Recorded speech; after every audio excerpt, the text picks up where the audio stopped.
Magkaigsunan, matag karon ug unya makadawat kami og inyong mga pangutana. Happy Whispers meeting imo nakalibot. Atong tulumanon oras sa atong Padaran ko silang isyu na walay kalabutan sa Diyos. Magdesidir na ganita nga mo serbisyo sa atong Ginoo. Ang yawa, pangita o pamagi, mo-offer na mura-mura po ug iya sa Diyos. Ang inahan kanya ariglaran ang napulog na mga anak. Pinako kalimutan ingon sa Ginoo. Nga ang tanang mga kalisod iyang isukli.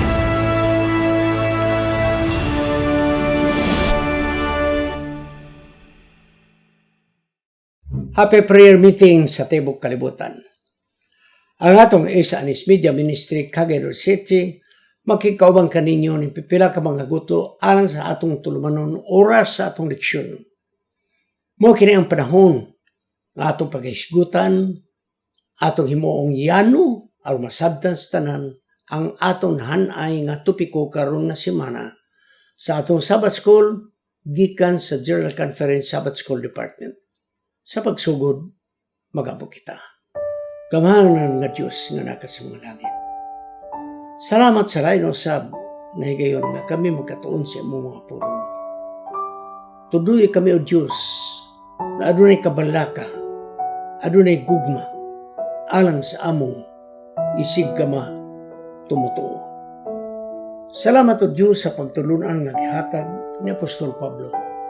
Giyon sa niya pag-amuma ang mga katawhan sa Diyos. Magapanay ikaw sa tanang mga viewers o listeners ni ining tulumanon. Salamat ng Balang Espiritu makig-uban kanamo. Kining tanang pagadawaton sa ngalan ni Jesus Manluas. Amen. Mga kaigsunan, dili ko laayon, dili ko sumulan sa paghisgot kaninyo. Kaya ko personally, dako yun akong kalipay nga sa kasimple sa atong ministry. Nakabot na ta sa ika-3 katuig nga selebrasyon atong July. Karon igsoon, doon ako'y mga ipasabot niya ka rin nyo. Ato man yun ika-3 katuig, tingalay na mo'y gugma nga mo support nila sa pagtanaw. Tungod kay ako magpahibalo ka ninyo, medyo ang atong monetary sa atong YouTube nagkagamay. Siguro tungod kay ang advertisement o sa ni ana medyo laktawan po sa mga viewers. O ka tingali ni hunong na mo share ngadto sa uban. O ka wa po mo pindot sa like kay kana i-score man gyud po na. Ako magtugang gyud ko ninyo nga ang monetization sa YouTube dili na gyud siya maka-cover up sa atong production expenses. Maginaot ko nga adunay inyong gugma nga ihalad para sa atong selebrasyon aron atong masuportahan financially ang pag-sustain sa atong ministry. Thank you so much mga kaigsunan. Ang atong lesson karon mga kaigsunan naguluhan love-driven ministry. Ang pagministeryo nga ang gugma mo'y nag-aghat, mo'y nagpadasig. Sa usa ka version, lahi po ang iyang traffic. Pero maura gyapon ang buti pasabot. Paghigugma sa mga katawhan, maingon nga si Kristo na higugma kanila. Ang atong kay text nagingon si Pablo ngadto sa mga taga-Korinto. Sa nagsulat ako ni ini, hilabihan ako nga kasubo ug kahasol. Mihilak ako sa hilabihan. Dili na ko gusto nga kamo magbagulanon. Hinuno nga gusto na ako nga kamo mahibalo nga ako nahigugma gyud kaninyo sa hilabihan. Ang kinabuhi ni Apostol Pablo dili masayon. Daghag problema, kasakit, mga perjuisyos kinabuhi, ngayang nagian tungod sa pagwali niya sa mayong balita. Ano ang iyang summary sa iyang mga nagian? 2 Corinto 11:24 paingon sa 28 atong paggabasahon. 5 kalain-lain nga panahon, ang mga leaders sa mga Hudyo, gibunalan ako. 39 matag bunal, 39 ka mga bunal ang akong madawat. 3 ka panahon ang Romanon nga gahom nagbunal gapon kanako sa sungkod. Mga tao nagbato kanako aron ako patyon. 3 kay gayon ako nalunod sa barko. Og dito ako naglutaw-lutaw sa kadagatan. Sa adlaw ug sa gabi naglutaw.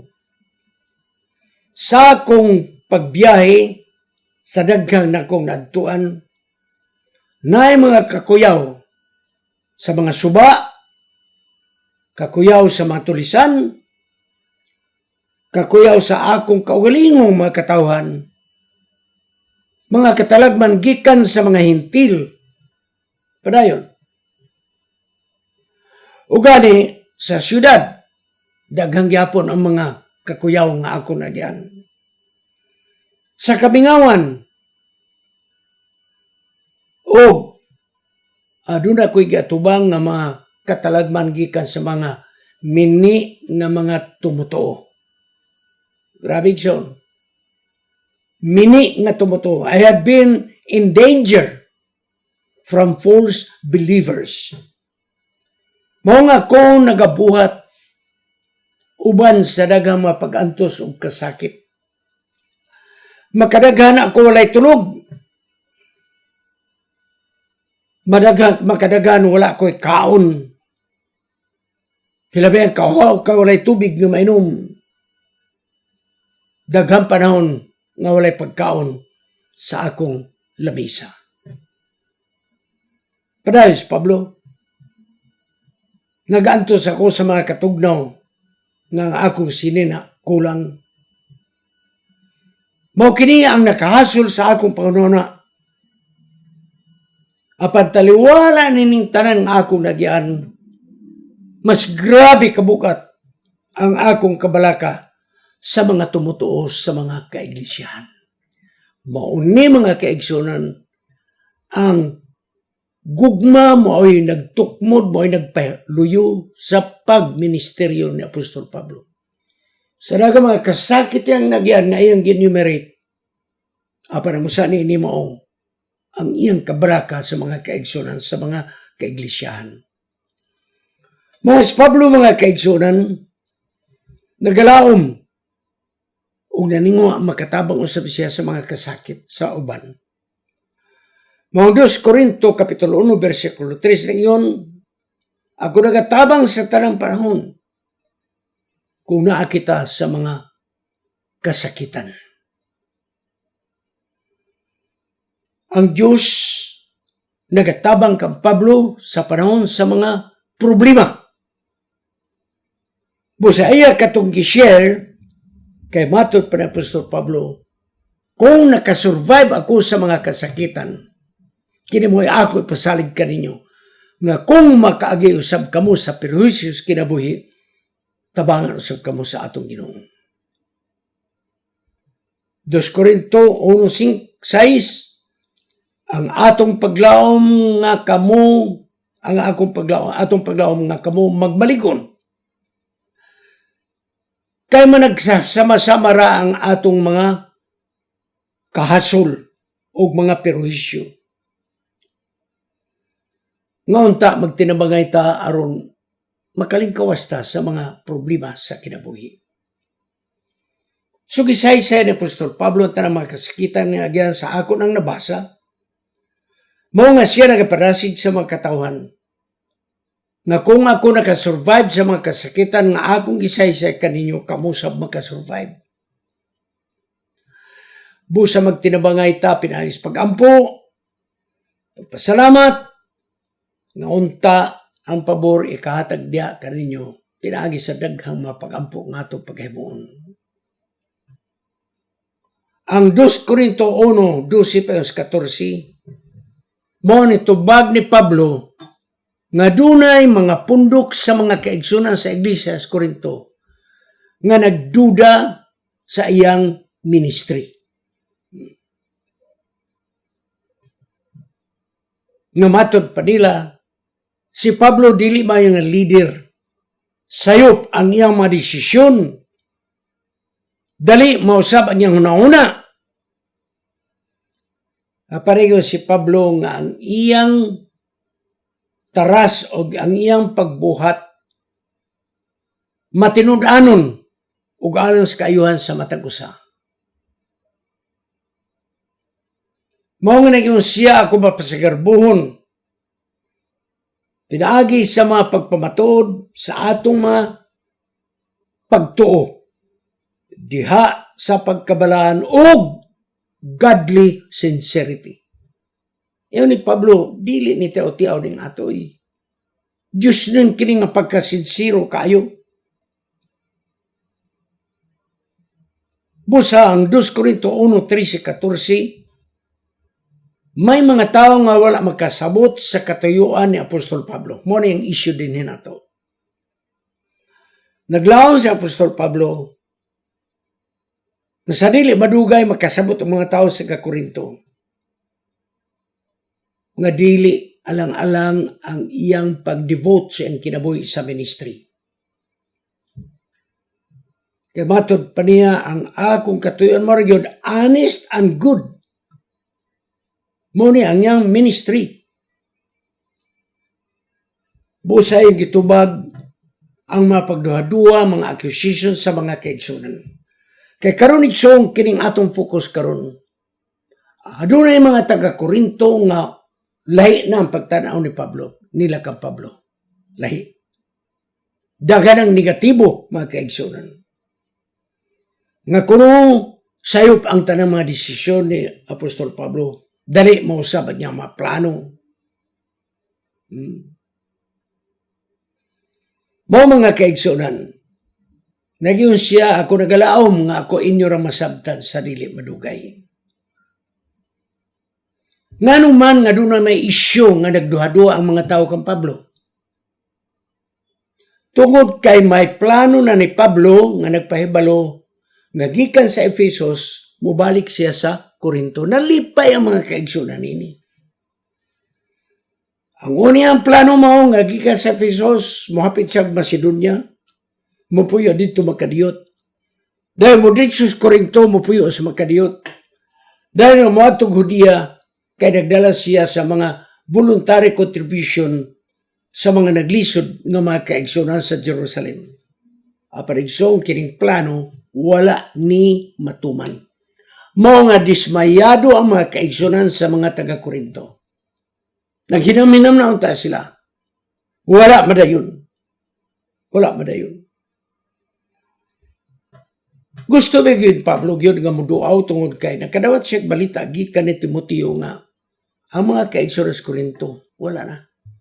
Daganag nagkaguliyang apostasya, immoralidad, uguban pa. Pero nga naman nga nausab ang plano ni Pablo, wala siya mo ato.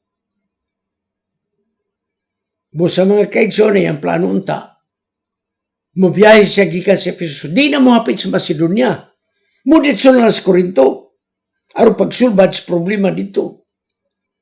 Naon sa mga kaigsunan, nga pag-abot nihapit siya Macedonia, wa naman siya mo lahos nga to sa Korinto, may balik man sa Efesos, kini maoy na kapadismaya sa mga kaigsunan sa Korinto. Nga nung agyod mo na yun. Pag-abot yan ito sa Korinto, inay nga siya mo duaw sa Korinto, wa na siya mo duaw, nagpadalag sulat. Mao ka na ang unang Korinto, 2 Korinto, mga kaigsunan. Nagpadalag sulat. Tingali doon ay nakita ni Apostol Pablo kaya kung atong basahon 2 Korinto 2:3. Iyang gipalabi nga dili siya mo duaw kay matod pa niya, mas musamot ang problema, mas musamot ang kagulian sa mga kaigsunan kung muduaw siya na ng panahon na. Siguro doon ay panahon nga iyang gihulat. So nagbati mga kaigsunan, ang mga Korinto nga si Pablo dili masaligan sa mga saad. Nga si Pablo wala may gugma kanila. Apa na yun sa Apostol Pablo? Kung wala ko diha, inyong naon-naon, nga mas labaw si Ginisos nga inyo higugmaon o sa balita. Gusto unta ni Pablo niyang tumanon ang iyang plano sa pagduaw tungod og alang kang Ginisos. Mao nga naging sa Apostol Pablo, si Ginisos di gyud mapakya sa iyang mga saad. Ang iyang yes, ang iyang oo, ang iyang dili. Inya ako ingon po di ana. Ako ingon po di ana. Pero nga naman ngawaan siya makaadto dito. Nagtuo ko igsoon nga dunay iyang pagtanaw nga mas maayo nga dila siya moadto kaysa moadto dito. For unsa man ang katarungan, wala ta makahibalo mga kaigsunan. Sa wala duha-duha si Pablo, nahigugma sa mga taga-Korinto. Nahigugma. Walay beyond question ka na siya. Apa sa pikas nga bahin, nagunaw na si Pablo nga kung bisita siya na ng panahon na, magkaguli ang mga kaigsunan.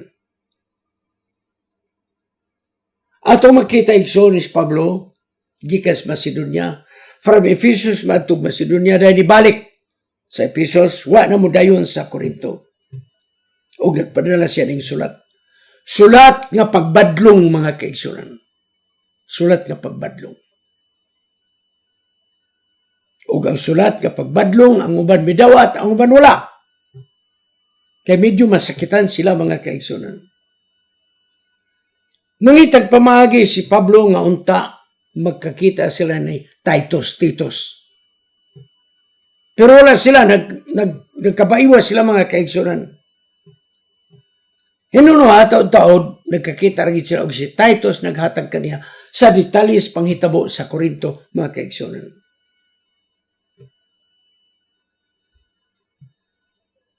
Sa unang Korinto 5, 1-5, nagayon si Pablo, disiplina ninyo ang mga kaigsuunan nga nagbuhat og mga paglapas sa estandarte sa atong iglesia. Atong makaplagan sa mayaging leksyon kini naisgutan, kadtong stepmother o stepfather nga dunay sexual relasyon. Stepson rather.